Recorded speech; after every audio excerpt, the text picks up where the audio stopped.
भाजपा कार्यकर्ताओं ने टीएमसी से निष्कासित नेता संदीपान साहा के घर के बाहर प्रदर्शन किया और उनके खिलाफ नारे लगाए। इसे लेकर भाजपा नेता प्रियंका टिब्रेवाल ने मीडिया को बताया कि उन्होंने गरीब लोगों की जमीन जबरदस्ती हथिया ली। इसके लिए उन्होंने बहलाने, फुसलाने, डराने, धमकाने और धमकियों का सहारा लिया। उन्होंने कॉरपोरेशन के नाम पर यह दावा किया कि उस जगह पर एक डंपिंग स्टेशन बनाया जाएगा। जमीन का अधिग्रहण करना जरूरी है और उस जगह को खाली करना होगा। इसके बावजूद उन्होंने वहां रहने वाले लोगों को मुआवजे की रकम भी नहीं दी। ऐसे कई मामले हैं। इन सभी लोगों के खिलाफ एफआईआर दर्ज की जाएगी। ये सभी कागजात, साथ ही अब तक जुटाए गए हर दस्तावेज और सबूत ईडी को सौंप दिए जाएंगे और इस मामले में पूरी तरह से जांच की जानी चाहिए। बहला फुसला के नहीं, डरा और धमका करके इन लोगों ने गरीब लोगों की जमीन छीनी है। पहले कहा कॉरपोरेशन के नाम पे लिया कि यहाँ पर डंपिंग स्टेशन बनेगा और आपको लेना ही पड़ेगा, खाली करनी ही पड़ेगी। वो पैसा भी नहीं दिया जो केएमसी ने इनको अलॉट किया, वो पैसा भी लोगों को नहीं मिला। वो पैसा भी इन लोगों ने जिनको जिनको वहां जिम्मेदारी दी थी उन लोगों ने लूट लिया, इनको पैसा नहीं मिला। अगर 700 लोगों की जमीन थी तो वहां पे 800 लोगों को दिखाया गया, 100 लोगों के फर्जी अकाउंट बनाए गए।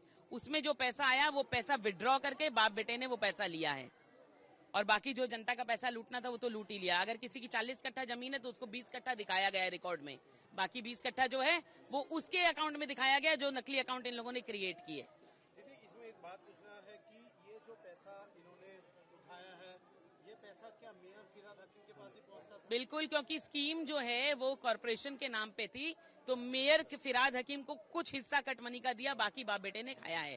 संदीपन शाह और स्वर्ण कमल शाह ने वहां चोरी करके खाई है। ये तो सिर्फ जमीन ग्रैबिंग का मामला। इसके अलावा अवैध कंस्ट्रक्शन के कम से कम हर वार्ड में 100 मकान बने हैं और बाप बेटे ने चोरी चाड़ी मतलब छाती से इन लोगों को लगा कभी पकड़ा नहीं जाएगा।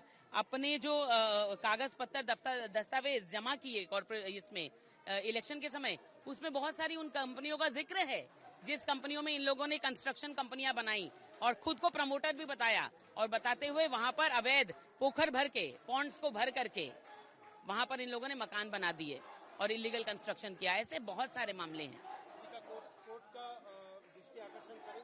बिल्कुल, इन सारे लोगों की एफआईआर फाइल होगी। ये सारे कागज और जितने डॉक्यूमेंट्स है, सारे सबूत जो इकट्ठा किए गए हैं सब ईडी को दिया जाएगा और जांच होनी चाहिए।